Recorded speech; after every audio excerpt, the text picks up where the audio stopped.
இறைமகன் இயேசு கிறிஸ்துவில் மிகவும் பிரியமான சகோதர சகோதரிகளே, ஆண்டவருக்கு இந்த நாளுக்காக நன்றி சொல்லுவோம். அன்பு தெய்வமே, இந்த நாளை ஆசீர்வதி, இந்த நாளை அர்ச்சி, இந்த நாளை புனிதப்படுத்தும். உம்முடைய வரங்களால், கொடைகளால், கனிகளால் எங்களை நிரப்பும். உம்முடைய அருட்கரம் தொடர்ந்து இந்த நாளை எங்களுக்கு ஆசீர்வாதமாக கிடைக்கட்டும். எங்களை ஆசீர்வதியும்.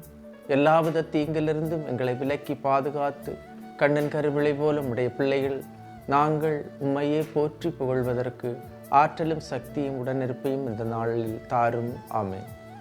அன்புமிக்கவர்களே, இன்றைய நாளிலே நாம் தியானிப்பதற்காக எடுத்துக்கொண்ட இறை வார்த்தை யோபு புத்தகம் 1ஆம் அதிகாரம் 1-13 இறை வார்த்தைகள்.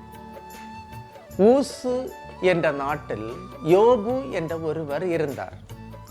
அவர் மாசற்றவரும் நேர்மையானவருமாய் இருந்தார்.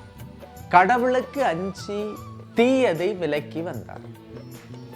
யோபு மாசற்றவர், நேர்மையாளர், கடவுளுக்கு அஞ்சுபவர், தீயதை விலக்கி வாழ்பவர். அவர் ஒரு நீதிமான், கடவுளோடு உறவுள்ள ஒரு மனிதர், கடவுளை உளமாற அன்பு செய்தவர்.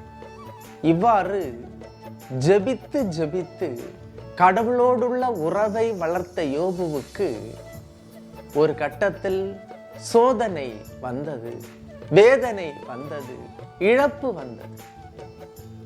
13வது இறைவார்த்தையில் நாம் வாசிக்கின்றோம், ஒரு நாள் யோபின் புதல்வரும் புதல்வியரும் உண்டு கொண்டிருந்த போது தூதன் ஒருவன் யோபிடம் வந்து, எருதுகள் உழுது கொண்டிருந்தன, கழுதைகளும் அவற்றுக்கு அருகில் மேய்ந்து கொண்டிருந்தன.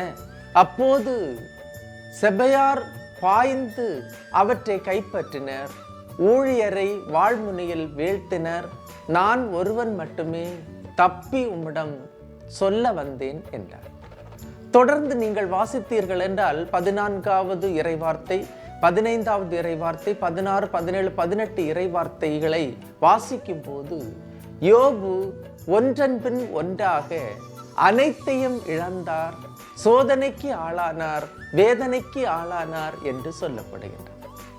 அன்புமிக்க சகோதரமே, யோபு ஜெபித்தார், ஜெப வீரர், கடவுளோடு நல்ல உறவில் இருந்தவர், கடவுளை முழு உள்ளத்தோடு அன்பு செய்தவர். இப்படி இருக்கும்போது ஏன் அவருக்கு இந்த சோதனை? கடவுள் கைவிட்டாரா? அவருடைய ஜெபத்தை கேட்கவில்லையா என்று கூட எண்ண தோன்றுகிறது. ஆனால் அது உண்மை அல்ல. தொடர்ந்து நாம் வாசித்தோம் என்றால் அது உண்மை அல்ல என்றுதான் புலப்படும். ஜெபிக்கின்றவர்களுக்கு சோதனை, வேதனை வருமா? கண்டிப்பாக வரும். வேதனைகள் உண்டு, சோதனைகள் உண்டு. வேதனைகள், சோதனைகள், கசப்புகள், கஷ்டங்கள் இல்லாத மனிதர்கள் இங்கு இல்லை. மாறாக கடவுளிடம் ஜெபிக்கின்றவர்களுக்கு, கடவுளை முருக பற்றி பிடிக்கின்றவர்களுக்கு, கடவுளை அன்பு செய்கின்றவர்களுக்கு சோதனைகளை தாங்குகின்ற சக்தியை கடவுள் தருகின்றார். பிரச்சனைகளை சந்திப்பதற்கான தைரியத்தை கடவுள் தருகின்றார். அவர்களுடைய வாழ்விலே பிரச்சனைகளிலிருந்து வெளியே வருவதற்கு புதிய புதிய வழிகளை கடவுள் திறந்து விடுகின்றார். இறுதியாக யோபு புத்தகத்திலே நாம் வாசிக்கின்றோம், இழந்ததை இரட்டிப்பாக யோபுவுக்கு கடவுள் தந்தார். அவரை ஆசீர்வதித்தார், பிள்ளைகளை ஆசீர்வதித்தார், அவருடைய தலைமுறையை ஆசீர்வதித்தார் என்று சொல்லப்படுகின்றது. அன்புமிக்க சகோதரமே, ஜெபத்தில் இருக்கின்ற நீ இன்று கண்டிப்பாக சோதனைகளோடு போராடுகின்றாயா? வேதனைகளோடு போராடுகின்றாயா? கஷ்டத்தோடு போராடுகின்றாயா? கண்ணீரோடு போராடுகின்றாயா? உன்னுடைய ஜெபம் கேட்கப்படவில்லை என்ற அங்கலாய்ப்பு, ஆதங்கம் உன்னிடத்தில் இருக்கின்றதா? இந்த நேரத்திலே கடவுளை நீ தொடர்ந்து முருக பற்றிக்கொள். இதுவும் கடந்து போகும் என்ற வார்த்தை நம்மில் ஒலிக்கும் போது யோபுவுக்கு கிடைத்த இரட்டிப்பான மகிழ்ச்சி, இரட்டிப்பான சொத்து, இரட்டிப்பான சந்தோஷம் அனைத்தும் உங்களுக்கும் கிடைக்கும்.